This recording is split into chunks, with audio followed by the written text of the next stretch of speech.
Transitioning to retirement is one of the biggest steps you'll take in your life. Yet with all the changes to the super system, it's hard to understand what the best option is for you. In this video, I'll discuss the popular transition to retirement strategy and why it could be life-changing for you. And please stick around to the end, where I'll highlight some of the biggest mistakes people make when executing this strategy.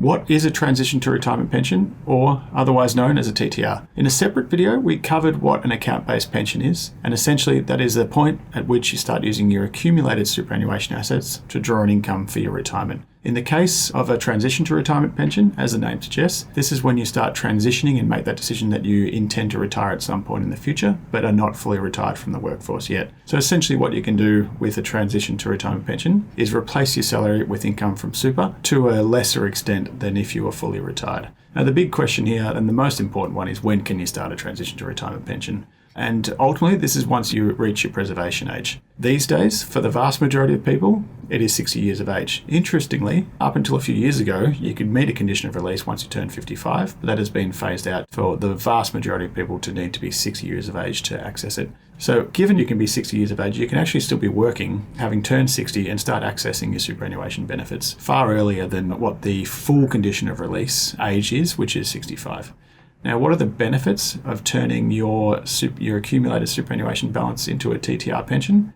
It's the ability to access your super and replace a portion of your salary income. So this offers you the flexibility to change work, to shift positions, potentially move to part-time work. It can also drastically improve your tax position. So if you can imagine, once you turn 60, and as we covered in a previous video, your superannuation benefits in the form of income that you take from super become tax-free. That means you can reduce your taxable income in the form of your salary and replace that with tax-free superannuation income.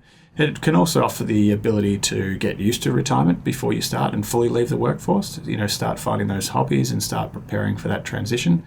Could even help with travel, so working part-time while allowing you to travel more frequently. One of the unique things that comes out of transition to retirement is the ability to execute both a contribution strategy but also to save tax. So because you're still working and because you're under 65 years of age or 67 years of age, you can actually keep contributing to your superannuation balance while you're drawing a TTR pension. And if you're making this from after-tax contributions, or what are called non-concessional contributions, that being those limited to $120,000 per person per year, you could actually be reducing your taxable component when you are drawing that pension, as every payment that you take will include a portion of taxable and tax-free component, and replacing that with a higher tax-free component, which can actually help significantly for your children when they inherit your superannuation assets in the future. And that's something we covered in a previous video talking about estate planning.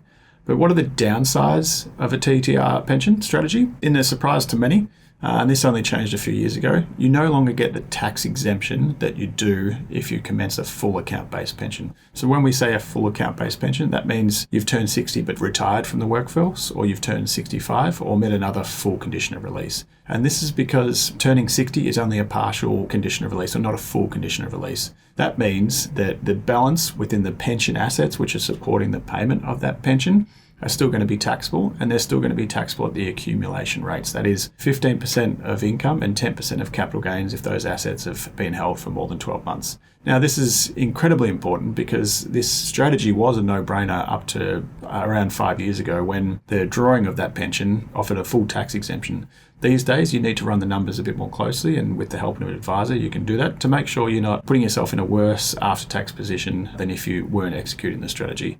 And obviously, one of the big downsides of this, if you start accessing your superannuation sooner, you're taking more money out of a better tax environment and potentially putting it into a taxable environment. And also starting to draw down that retirement savings, that retirement capital, which means you could be running your superannuation balance down for when you fully retire more than you should. That's something that you need to consider, and something that forms a big part of any modelling produced by financial advisors or any sort of support.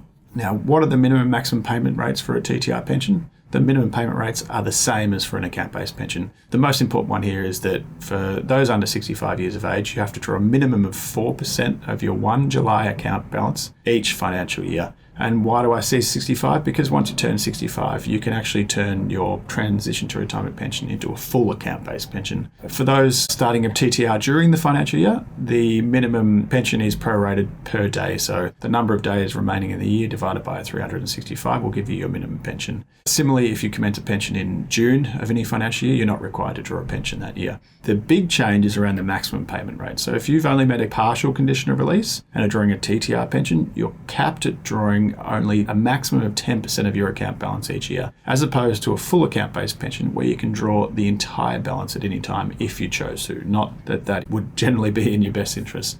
Now we need to talk about tax. So having turned 60, and this is where the huge benefit is, any benefits you're taking out of your superannuation, if it's a typical superannuation fund, a self-managed super fund, an industry fund, a platform, any benefits you're receiving over 60 should be exempt from any income tax and not included in your marginal tax or your tax return as a taxable income. That means, as we said earlier, you're able to reduce your salary, potentially working part-time at the same time as drawing this tax-free income. So ultimately putting you in a better after-tax position with the same level of income. And as mentioned, you'll still be paying tax within your superannuation fund, regardless of what super fund that is. Interestingly, if you were able to commence a TTR pension between 55 and 59, you would be required to include that in your taxable income and pay taxing marginal tax rate, less than 15% offset. But as we've said, you have to be at least 60 years of age to be able to meet a partial condition of release these days. And what about Centrelink? So interestingly, as it is with full age account-based pensions, your superannuation balance would be included in the Centrelink assets test once you commence that pension. And similarly, the value of those assets will be included as a financial investment, and an income would be deemed to be produced by that, which would also be included in your income test. Something quite unique here as well is that if, say, there's a slight age difference between two partners and one of them's over 67 is eligible for an age pension, and the other one is under, by commencing that TTR pension, what would otherwise have been exempt assets from the asset and income test for the older partner actually become accessible. So it's important to consider that and seek advice if you're looking at commencing any type of pension, let alone a TTR, and you're also in receipt of an age pension. The final question is, how do you start? And this is fairly straightforward, the same process as commencing an account-based pension, that is to contact your super fund or your financial advisor. If it's an SMSF, work with your financial advisor, work with your accountant. If it's an industry fund or a platform, go through the app, go through the website and talk about the options that you have. You'll have the ability to choose when you receive your income, how much income you receive, and how you want that pension account invested at the time too. So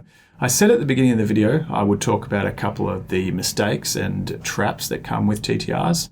And there's three in particular that I want to raise here. The first one is if you're making concessional contributions, so if you're making top-up contributions and claiming a tax deduction, you need to make sure you've lodged your notice of intent to claim, that is the intent to claim tax deductions, with your superannuation fund before you commence that TTR. Once you commence that TTR, it can be too late to claim the tax deductions, which could leave you in a worse tax position. Similarly, if you cease work after turning 60, if you're fired, you receive a redundancy, or if you change to another employer, then your pension could actually switch into a full account-based pension, making the underlying assets exempt from tax and therefore significantly improving your tax position. And even if you chose to go back to work, you could continue to draw that pension and benefit from those tax exemptions. So once you turn 60 or stop work and you have a TTR, make sure you, again, talk to your advisor, talk to your accountant, or talk to your super fund. And the last one, more straightforward for those with a self-managed super fund, but important to consider for those with a platform or an industry fund, is that you want to keep your accumulation account open for new contributions. So you can have a pension account over here and an accumulation account over here. In a self-managed fund, they can operate without any real paperwork. They're all taken care of at the end of financial year, one of the benefits of that structure. In other super funds, you generally have to hold two different accounts, pay two different sets of fees. So thank you once again for watching. Please click the subscribe button and please keep sending through ideas and content and issues that you'd like me to consider.